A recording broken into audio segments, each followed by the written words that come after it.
Okay, students, let's revise the national income very quickly.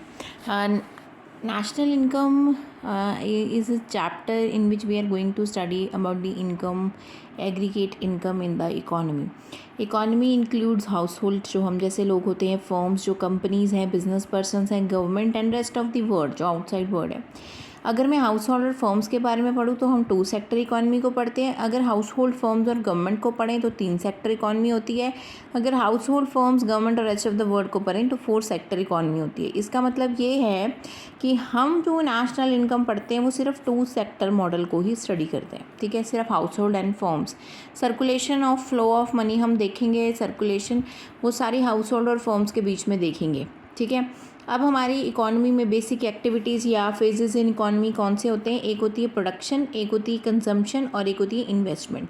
ठीक है, production मतलब जिस किसी भी चीज़ से वैल्यू ऐड हो रही हो गुड्स एंड सर्विसेज में.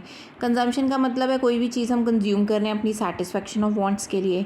इन्वेस्टमेंट का मतलब है कि कोई भी कैपिटल स्टॉक है, 100 रुपीज़ है, उसमें और पैसे आते रहे तो वो कैपिटल फॉर्मेशन होने लग जाती है. ठीक है, इसको हम कैपिटल फॉर्मेशन कहते हैं, net addition to the capital stock. ठीक है, इसके अलावा जो इंपॉर्टेंट कंसेप्ट है that is final goods and intermediate goods. दोनों को बहुत अच्छे से समझना.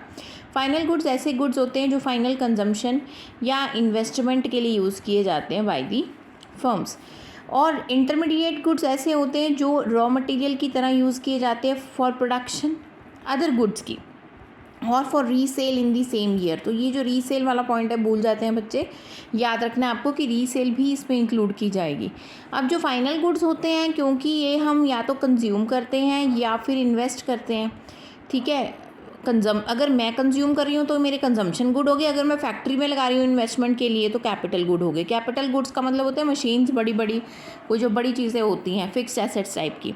ठीक है, अब ये जो गुड्स ऐसे होते हैं फाइनल गुड्स, इसमें और कोई ट्रांसफॉर्मेशन नहीं होती. जैसे अगर मैंने कोई कार ख़रीद ली है, मैंने कोई मशीनरी ख़रीद ली, कुछ भी ख़रीदा है, उसको फर्दर मैं चेंज नहीं करूँगी, उसको वैसे ही यूज़ करना शुरू करूँगी. बट जो इंटरमीडिएट गुड्स होते हैं वो रॉ मटेरियल होता है तो उसको फर्दर उसकी ट्रांसफॉर्मेशन अभी भी हो रही होती है.